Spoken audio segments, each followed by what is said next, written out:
Shabbos, yeah. Wish you a Shabbos that is better than you ever had before. No, we wish you good Shabbos, yeah. Friday night time for saying good Shabbos, yeah. We'll say good Shabbos cause we've waited all week long. No, we wish you good Shabbos, yeah. Yes, we can. 25 hours, don't make no plans. I love children, man, I shall be one in my kiddish cup. All that I need is this one day, that's what's up. It's the Nietzsche concept, our Torah talking about what God said. I've been waiting for this all week long. How many matzo balls you want? Yeah, I got the Shabbos spirit, I feel it so strong. From the minute of the kiddish to bit, kind of my zones. Me and Roy voices joining in song. Keep the music going all night long. Sit down, relax, I want to impress.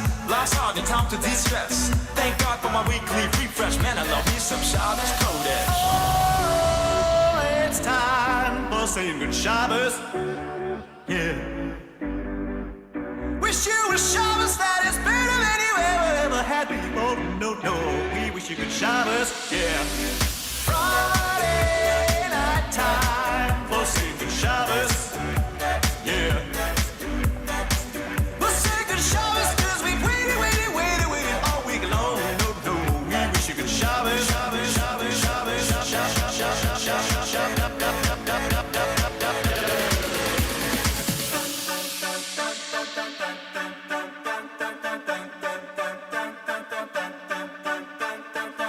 Yellow glow of candlelight as we're standing side by side. Smell the spices as we sway. Feel the Shabbos fade away.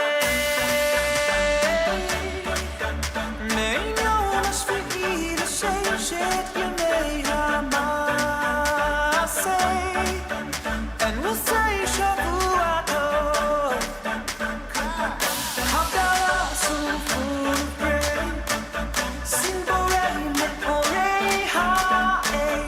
This is how we end Shabbat by the light of Havdalah.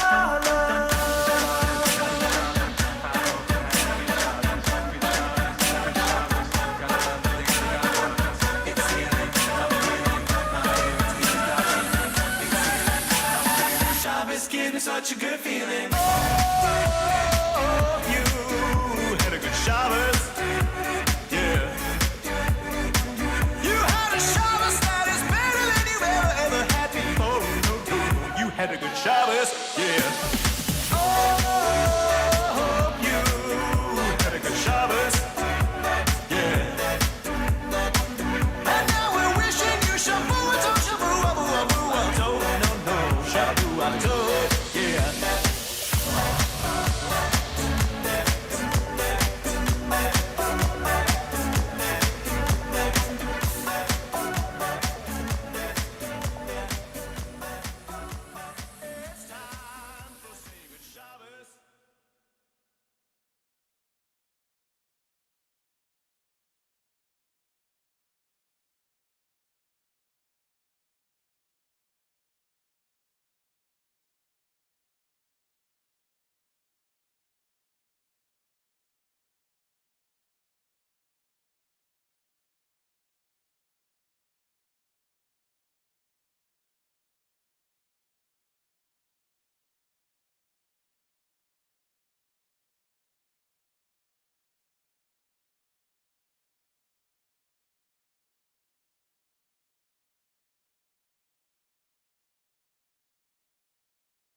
Shabbat Shalom, everyone. I am Sharon Anand from Kehilat, Bethlechem, and welcome to this week's Torah Straight Talks. This week's Torah portion is named Tetze. In English, it's translated as When You Go.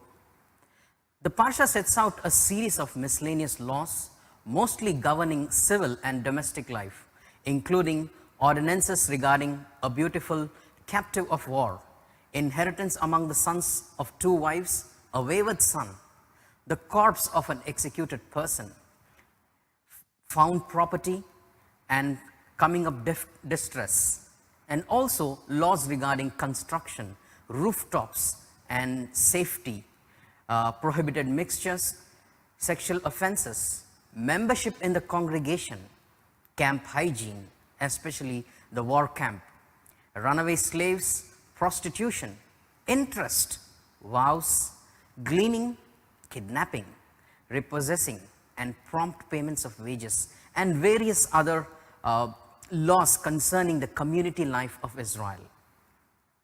So before we study this week's Torah portion and look into some of these, let's bless Hashem for enabling us to study the Torah.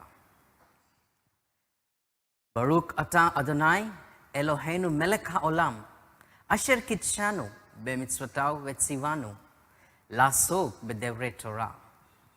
Blessed are you, Lord our God, King of the universe, who has sanctified us with his commandments and commanded us to engross ourselves in the words of the Torah.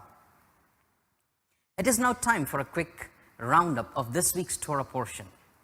This week's Torah portion is from Deuteronomy chapter 21, verse 10 through Deuteronomy chapter 25, verse 19. And for those who have been following the previous Parshiot, you've known that we've gone through a lot of mitzvot in the past Torah portions or the study. Well, this week's Torah portion also begins with some of those mitzvot. 74 of the Torah's 613 commandments are mentioned in this week's Parsha.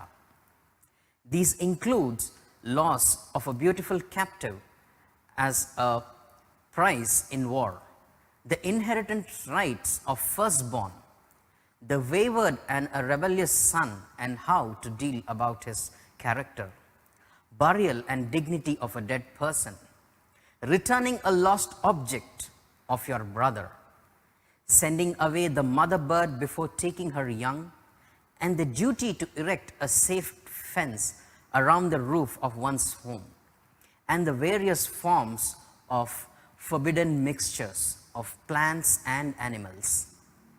And in Hebrew, it's called kilayim. Also recounted in this week's Torah portion are the judicial procedures and penalties for adultery, for rape, for seduction of an unmarried girl, and for an husband who falsely accuses his wife of infidelity. The following cannot marry a person of Jewish heritage: a mamzer, a male of a Moabite or an Ammonite descent, a first or a second generation Edomite or Egyptian. This week's Parsha also includes laws governing the purity of the military camp, the prohibition against turning in an escaped slave, the duty to pay a worker on time, and to allow anyone working for you, man or an animal, to eat on the job, the proper treatment of a debtor, and prohibition against charging interest on loan, the laws of divorce, and laws concerning yibum, or the procedure of a levirate marriage. This is this week's Torah portion in a nutshell. For this week's study, we will pick an interesting play of words in Deuteronomy chapter 22, verse 2. Let's read Deuteronomy chapter 22, verse 1 and verse 2. You shall not see your brother's ox or sheep straying and ignore them. Rather, you shall return them to your brother. But if your brother is not near you, or if you do not know him, you shall bring it to your house, and it shall be with you until your brother seeks it out, whereupon you shall return it to him.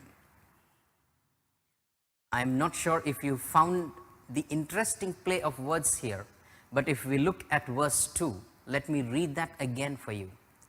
But if your brother is not near you, or if you do not know him. Did you notice that? If you do not know him. Who is this brother that you do not know? And is it even possible? Is he the brother who got lost in the city fair when you were a kid? Or is he the brother who ran out of home when you were not yet born? Or is he the brother that was given up for adoption before you knew him? Who is this unknown brother that the Torah is talking about? Well, The sages of Israel, blessed be their memory, answer this question with the statement in Talmud from Shuvu 39a. And they say, Kol Israel aravim ze ba ze. All of Israel is responsible for each other.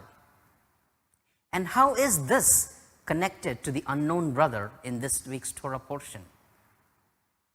What is this context? What are the sages of Israel saying concerning the unknown brother?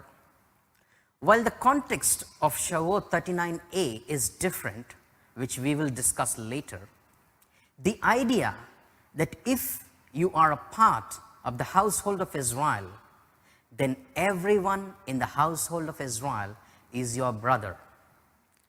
The person doesn't need to be biologically your brother. If he is of the same community, then he is your brother. Or like this week's Torah portion says, the brother you do not know. This is a very, very important dynamic of a community that we need to adopt into our communities. And there was never a more serious time than the times we are living. If you look at a typical community or a church setting, especially a large one, we will often find invisible segregations within the larger body, and often people tend to operate in silos within the larger body. Let's take for an example one of the biggest congregation here in my city of Hyderabad. It is a congregation with an active membership of 25,000 members and many more visiting worshippers. However, when you look closely into how the community behaves, or the dynamics and the demographics of that community, you will find out that there are smaller congregations within the bigger congregation. People who are from the same city tend to get along with each other very well. People who speak a particular language tend to tag along with each other. There are smaller groups within the bigger community. But the sadder reality of this is that these smaller groups isolate themselves from the other groups and lose touch with the others and defeat the purpose, the whole purpose of being a community or a family. We are not interested in other folks. Our focus and fellowship is with our group that we fit in.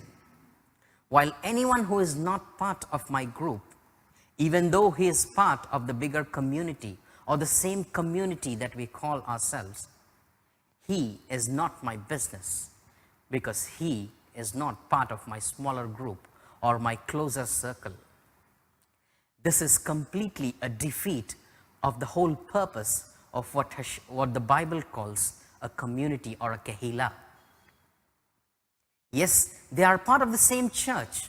Yes, they are part of the same congregation. Yes, we all call ourselves one community, but it's only good for the nameplate.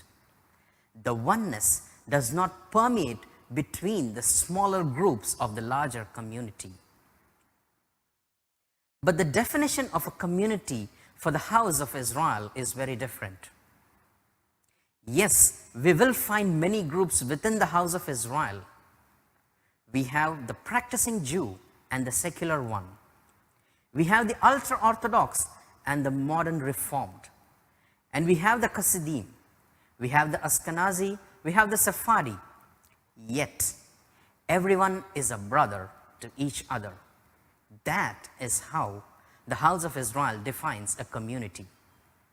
You don't need to say you are an Ashkenazi or a Sephardi. If you belong to the house of Israel, then you are my brother. I don't need to know your background. I don't need to know who you are or what you are or where you are from.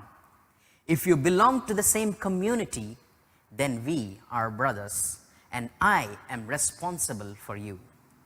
That is the definition of a community within the house of Israel.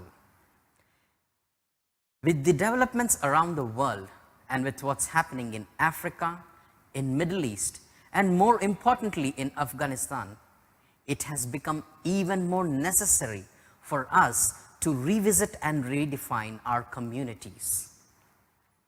Most of us around the world think we are isolated from what's happening in Afghanistan or Middle East or Africa.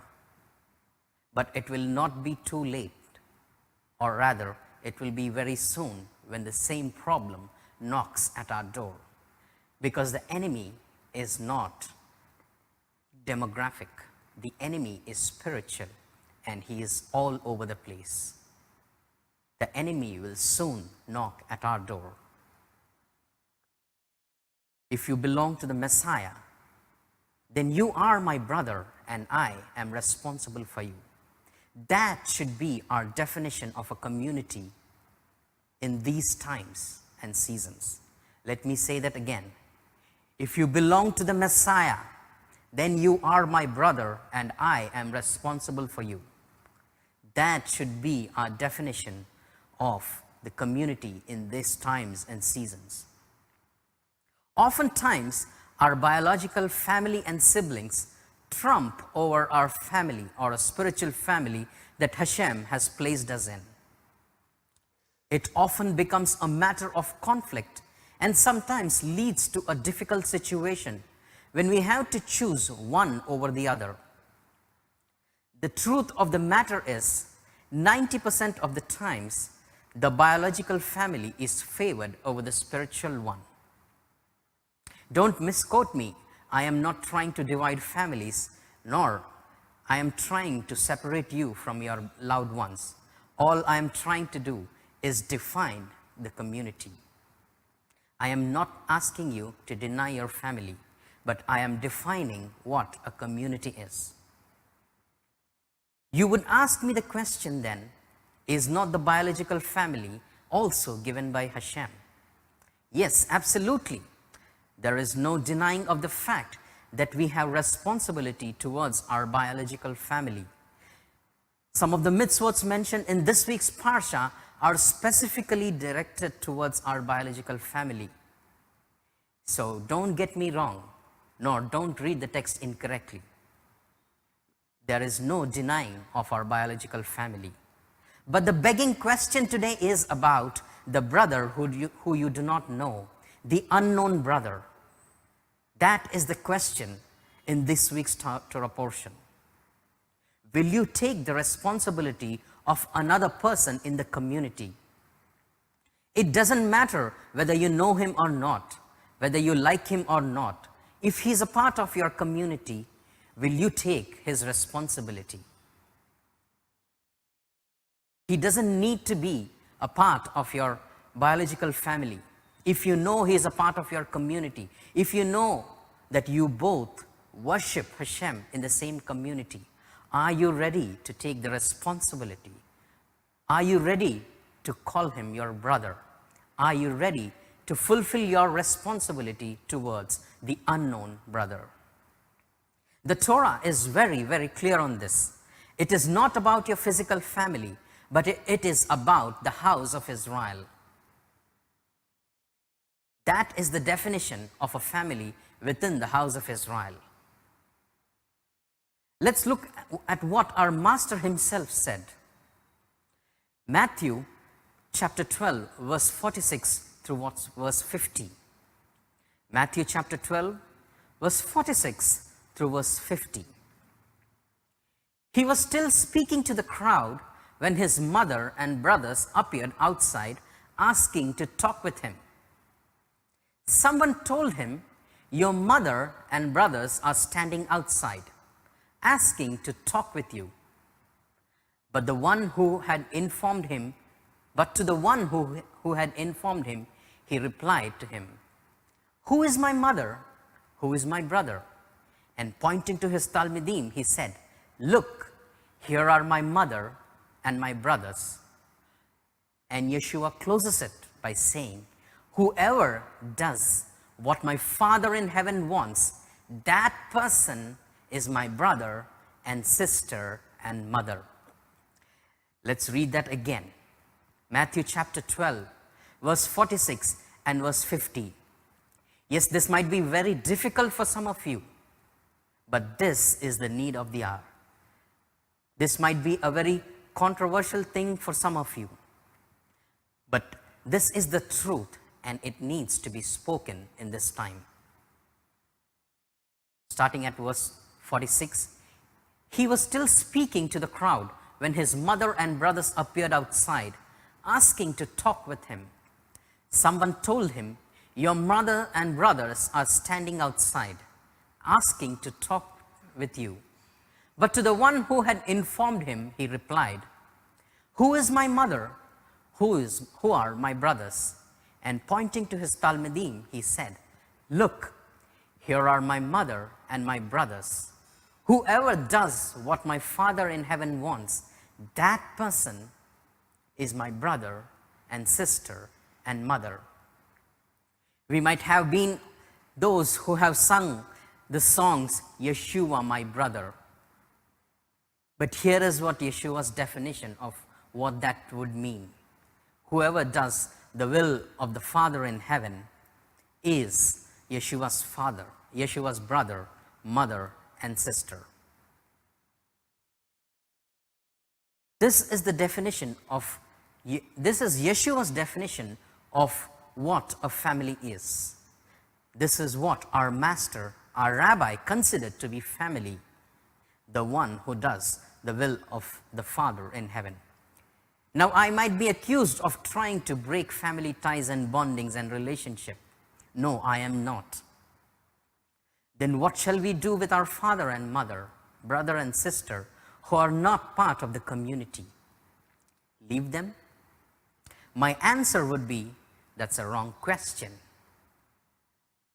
If your father and mother, brother and sister are not part of the family of God, the question you need to ask is, how can I make them part of the community of God? Not, should I leave them? For God's desire is that none should perish. Yeshua did not deny his mother. Rather, he defined who his mother was. It was Mary's choice to be that or not.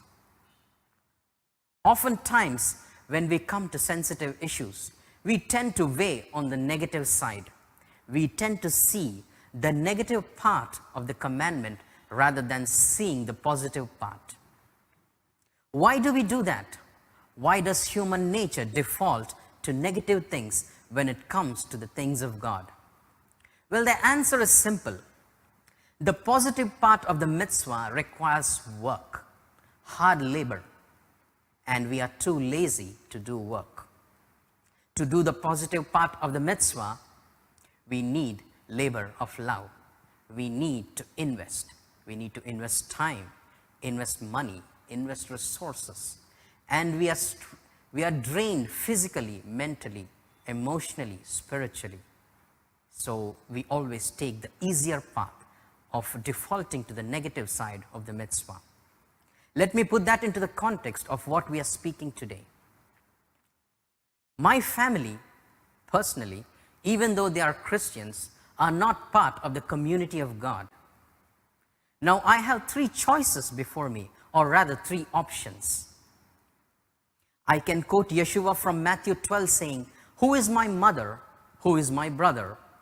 The one who does the will of my Father, and wash my hands off them, leave them completely, and live in isolation of my biological family." My second option would be, I can accuse my leadership of breaking families and quote back to them some of the Bible verses like, "Honor your father and mother, and behold how good and pleasant it is for brothers to dwell together." Wash off my hands of the community, leave the community of God, and live in spiritual isolation. Or the third option, I can help my family engraft themselves into the family of God. I have three options. Either I leave my family, either I leave the community of God, or I engraft my family into the house of Israel. While the first two options, though seemingly difficult emotionally and mentally, are easy to do. You just make a choice and move on in life. Yes, there will be some pain for some time, but it will die down. As the quote says, out of sight, out of mind. But the choice today is, what do we want to do? We should choose which family we want to move to. The first two are the negative part of the mitzvah. I can quote Yeshua, I can quote this week's Parsha and say that these two don't fit my definition of family and I can leave them. But the third option is the most difficult but an enduring one. It needs work to do. It needs time. It will consume your time, your strength, your resources, and it will burn you out emotionally and mentally. But this is the will of the Father in heaven, that none should perish. And Yeshua asked, who is my brother? Who is my mother? He who does the will of my Father. When we engraft our families into the house of Israel, when we engraft our families into the community of God, then we do the will of the Father. And in Yeshua's words, then we become Yeshua's brothers and Yeshua's sisters. And this was the context of the sages' discussion in Talmud in Shavuot 39a, when they said, Kol Israel Aravim ze ba ze. All of Israel is responsible for each other. The context was, what will you do when your fellow brother is not part of the community of Israel? What will you do when your father and mother will not be part of the community? And the sages answered, you are responsible for bringing them back in. Kol Israel Aravim ze ba ze. It is my responsibility. And by fulfilling this responsibility, I become the unknown brother, the unknown sister, the unknown mother, the unknown father within the community. If someone in your biological family is not part of the community of God, it is your responsibility to bring them into the fold of God. At the same time, if someone in the community who is not part of your biological family, but he is a part of the same community, then you are responsible just the way you are responsible towards your biological family. So in conclusion, even before we enter this Shabbat, it is important to know who is my brother and who is my mother. Your birth status does not matter. You were born a Jew, or you were born a Christian, or you were from an unbelieving background. It doesn't matter. What matters is the family of God. What matters is the community of God. What matters is the household of Israel. And to be in the community, all you need to do is do the will of the Father in heaven.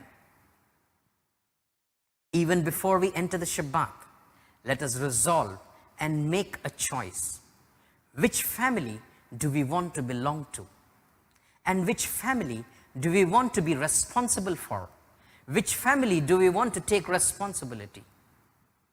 The family that Yeshua defined, or the family that my birth certificate defines? The choice today is ours. Which family?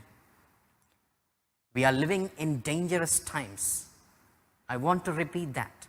We are living in dangerous times. If it takes just 3 days for terrorists to take over a nation, just imagine their preparedness. If that is true in the physical, what about the spiritual? The spiritual enemy is far more greater and powerful. The enemy is prepared more than ever. He is right at the door. What will help us endure this onslaught from the enemy is family. What will help us sail through is community. What will help us get through is unity and oneness. And this family requires that we be responsible for each other. Not just the people we know, but every person, even the unknown brother in the community. Hope you were blessed. Thank you for joining us this evening. We will see you again for a Shabbat service tomorrow morning, 9 a.m. India time. Shabbat Shalom and Kol Tov to all of you.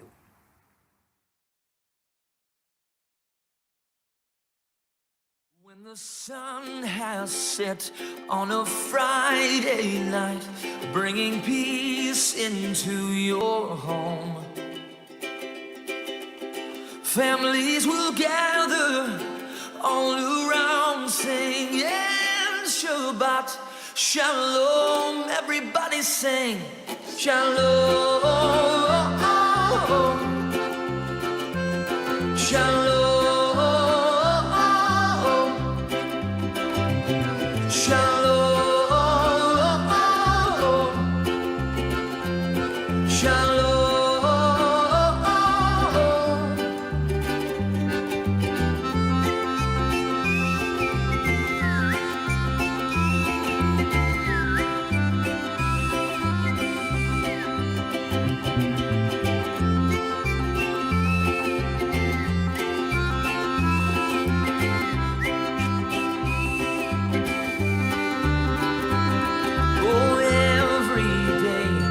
A gift from God to put a smile upon your face. He's got the whole world in his hands, so obey his commands and you will know peace. Shalom, shalom.